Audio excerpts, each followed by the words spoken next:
ride drifted to a stop. The slouching attendant began releasing the safety bars. People streamed away. When our bar was lifted, Amabel darted to the exit. "There she is!" She pointed to a teenager, moving with the flow of disembarking passengers. The girl was striking. Bright, tomato-red hair fell down her back, contrasting with her milk-pale skin. She wore a short white dress and aqua cowboy boots. We reached the exit at the same time she did, and she stepped back to let us go ahead, smiling blankly, though Amabel was gaping. An intricate tattoo of flowers climbed her bicep. No, face paint, with a heavy dose of glitter, like Amabel's flag. We filed down the stairs and I took Ammy by the shoulders to keep her clear of the crowd. The midway was packed, people carrying corn dogs and typing into their phones and pointing at Uncle Sam striding past on stilts. Around us, spinning rides filled the periphery of my vision with color and motion. The racket of shouted conversation and tinny carnival music thickened the air like soup. My head pulsed, and I knelt beside Amabel to ask what she wanted to do next. Her lower lip shook. "Sweetie, what's wrong?" I asked. "You didn't believe me." A fat tear rolled down her cheek, blurring the flag. "About the girl?" I glanced around, but in the chaos the redhead had vanished. "We ran right into her, and she didn't notice us." Amabel sniffled, smearing her hand across her nose. She was imaginative, always inventing stories in which she played a starring role. Being followed, being kidnapped, being rescued. These were her current obsessions, influenced by a library of princess movies she knew by heart. I pulled a napkin from my pocket and dabbed at her eyes. Her skin felt feverish. "Why don't we take a break?" We bought Italian ices and settled at a picnic table in the shade of a striped tent. Misters sprayed a haze of water that evaporated as it hit our skin, deliciously cooling. "Now," I said, "tell me about the girl. Is she a spy?"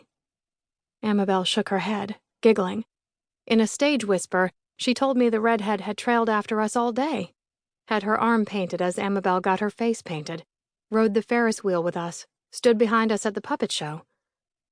"It's probably a coincidence," I said. "Do you know what that means? It's when something seems important, but really just happened by accident." Amabel frowned. "No, she was staring at me." "She was looking at your beautiful flag." I touched her cheek. Her skin had cooled. I unfastened her ponytail and gathered the loose hairs. Ammy squirmed. "I saw her before, at the restaurant," she said, pronouncing it restaurant. My hand slowed. I leaned to see her face. It was smooth, innocent, her lips faintly parted. "At your dad's restaurant?" Sensing she had my real attention, Ammy knelt on the picnic bench and shimmied. "Yep." "Sit still," I said, arranging her hair again. "When was this?" She shrugged. "We were eating ice cream." I looped her ponytail through the elastic band and patted her to sit back. I scooped the soft, slushy layer from the top of my lemon ice. Its tartness puckered my mouth. In the blur of summer, I couldn't remember when we'd last visited the Grove. I hadn't noticed any girl. Maybe she'd worked at the restaurant, but I knew most of the waitresses, and she'd seemed too young. Amabel tipped her cup back and swallowed the last drops, coming away with a sticky mustache of juice. "Do you remember when we talked about knowing when to stop playing a game? It's okay to tell stories, as long as you stop when we ask you to." "I'm not. It's not a story, Finn." Her eyes were wide. "I still think it's a coincidence. But if you see her again, you tell me right away. Promise?" I held out my hand, and she latched her pinky in mine. "We'll see her again," she said. "She's following me."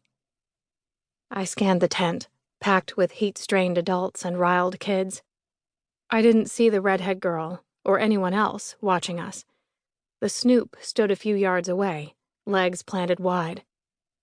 Ammy must have had a rough morning, scolded and rushed, the Martins tense about the long day ahead. She was just jealous of the attention the senator was getting. "We have a little time before the fireworks," I said. "Let's do something fun." Amabel ran to the carousel and climbed onto a purple unicorn.